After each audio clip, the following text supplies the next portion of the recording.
Assalamualaikum warahmatullahi wabarakatuh. Untuk pengetahuan anda yang Kingston baru sahaja lancarkan NVMe SSD terbaru mereka iaitu Kingston NV1. So, Kingston NV1 ni kita boleh consider dia dalam kategori budget NVMe SSD dan Kingston claim yang SSD terbaru mereka ni 35 kali ganda lagi laju compare dengan hard disk biasa. Benda ni lah yang saya nak siasat dalam video kali ni. Dalam video kali ni kan, saya akan pasang sebuah mini ITS gaming PC. Saya akan guna Ryzen 3. Lepas tu kita akan gabungkan dengan Asus TUF Gaming RTX 3070. Kita nak test dia punya performance tu macam mana. Anda bersama saya Ashraf Jeffrey dalam channel YouTube Monaliza. Kalau anda belum tekan butang subscribe, pastikan anda tekan butang subscribe dan juga button loceng yang ada dekat tepi dia tu. Jom!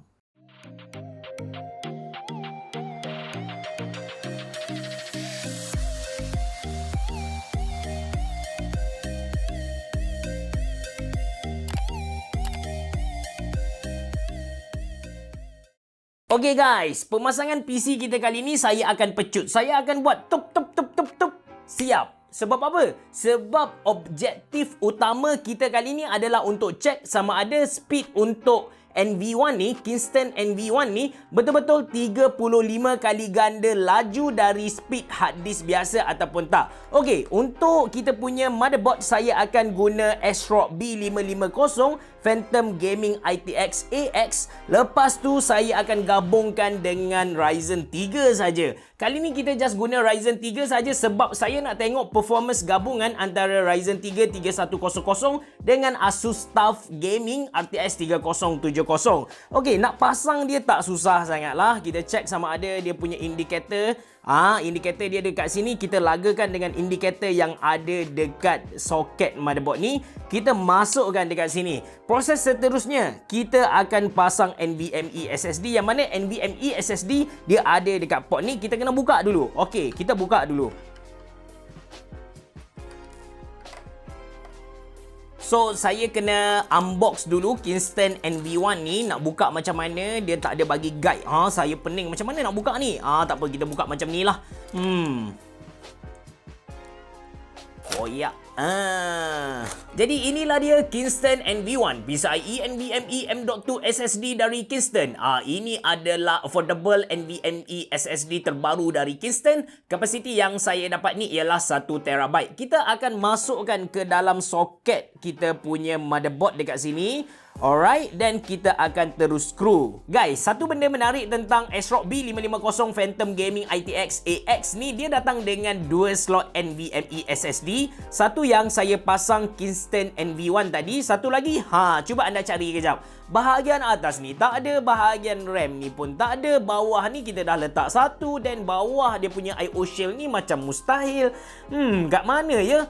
Oh, okey, dia ada dekat belakang ni lah guys. Menarik kan? So, sekarang saya akan pasang CPU cooler dekat ASRock Phantom B550 ITX AX ni. Yang mana dalam projek kali ni saya akan pakai Deepcool L240V2 RGB. Untuk pasang Deepcool GameMax L240V2 dekat ASRock Phantom Gaming B550 ni, kita guna tapak asal AMD yang datang dekat motherboard ni. Lepas tu pasang dia punya skru penyambung ni. Skru penyambung ni kita kena letak dekat sini. Lepas tu kita tekup dengan dia punya CPU block. Settle guys. Okey, saya sambung kerja saya dari membebel.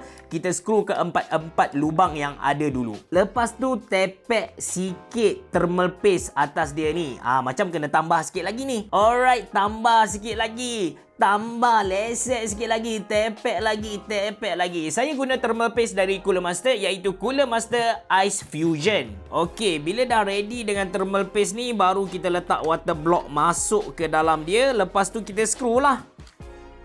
Screwdriver untuk projek kali ni saya pakai Bosch cordless ni. Memang senang. Kita just tekan je.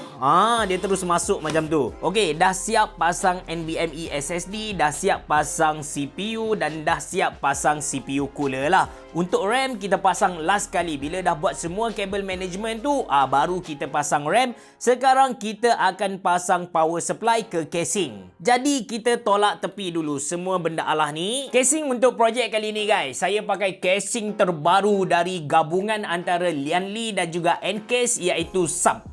Casing ni nama dia Meshlicious. Gabungan antara mesh jejaring ni dengan delicious. Cantik gitu. So untuk buka casing ni dia simple je. Dia tak ada pakai skru apa. Kita just cungkil dia dari bahagian tepi, lepas tu bahagian atas, dan bahagian tepi ni. Apa yang menarik tentang casing ni dia boleh letak dua jenis graphic card. Kalau kita nak pakai graphic card yang pendek, kita boleh cucuk dia dekat tepi macam ni. And kalau saya nak pakai graphic card yang panjang, macam untuk projek kali ini kan, saya akan guna Asus TUF Gaming RTX 3060 yang mana dia punya saiz panjang tu 330mm. So saya akan pasang dia secara menegak dari bawah ke atas macam ni lah. Saya nak iklan sikit kepada anda yang saya beli skru ni satu set sekali dengan dia punya kotak. Ada semua skru yang kita perlukan untuk kita punya case. Ada skru untuk power supply, ada skru untuk tempered glass tu pun ada, untuk fan pun ada. Semua skru ni saya beli pada harga RM20 saja. Saya sediakan link dalam ruangan komen. Iklan lagi guys.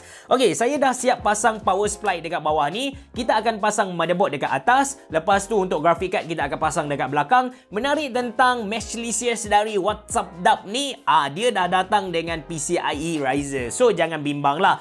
Kabel management sekali tengok pun memang dah tahu simple gila untuk casing ni. Satu-satunya casing ITX yang tak membuatkan saya pening kepala kot untuk dia punya kabel management. Okay, masukkan kita punya motherboard ke sini. Align betul-betul biar sama dengan lubang dekat belakang tu. IO shield dekat belakang. Okay, nampak dah okay. Dan kita akan screw. So position dia macam ni guys. Radiator akan duduk di bahagian hadapan. Dia akan duduk di bahagian hadapan. Agak sempit lah, normal untuk ITX punya case. Okey, saya dah siap pasang radiator Deepcool Game Max L240 ke Meshlicious ni. Tinggal lagi nak pasang RAM dan juga graphic card. Dan last kali kita kena buat final touch, kita kena buat kabel management. Seterusnya guys, kita akan pasang RAM dari iGame, iaitu iGame CVN 32GB. Sekeping ni 16GB, jadi dua keping 32GB. So kita pasang saja dekat sini.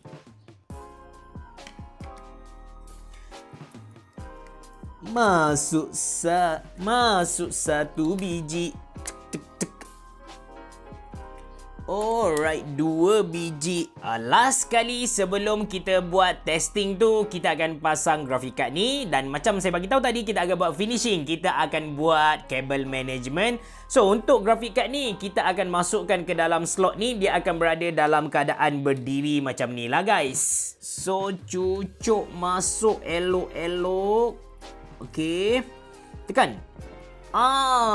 Alhamdulillah dah pun masuk. Kita lock dia. Dan kita akan screw di bahagian bawah ni. Siap pasang graphic card dekat Meshlicious ni. Tinggal kabel management sebagai finishing. And saya merasakan agak complicated untuk saya buat kabel management. Standard untuk mana-mana casing ITX. So saya skip part kabel management tu. Saya tak tunjuk kepada anda. Anda just tengok dia punya hasil macam mana. Dan anda tengok perbezaan antara Kingston NV1 dan juga speed hard disk biasa. Betul tak apa yang Kingston claim tu nanti? Silakan.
Untuk tahu performance storage kita, tak kisahlah SSD ataupun hard disk, kita boleh guna satu software yang diberi nama Crystal Disk Mark. Yang mana software ni boleh di-download secara percuma. Dengan Crystal Disk Mark ni, kita boleh tahu speed bacaan, speed tulisan ataupun kita panggil dia sebagai read or write speed. Read ni bila mana kita nak buka satu-satu folder ataupun satu-satu software dari SSD yang kita save tu. Manakala untuk write pula ialah bila mana kita nak simpan data dari kita punya PC pindah masuk ke dalam SSD tu. Maka inilah dia perbezaan read dan juga write speed untuk Kingston NV1 NVMe SSD dengan satu hard disk biasa. Read speed untuk Kingston NV1 saya dapat sekitar 2000 MB per second, manakala read speed untuk hard disk sekitar 70 MB per second. Kalau ikut pengiraan ni, Kingston NV1 ni dalam 28 kali ganda lagi laju compare dengan hard disk. Tapi kalau ikut apa yang Kingston claim dekat dia punya packaging tu, dia tulis 35 kali ganda.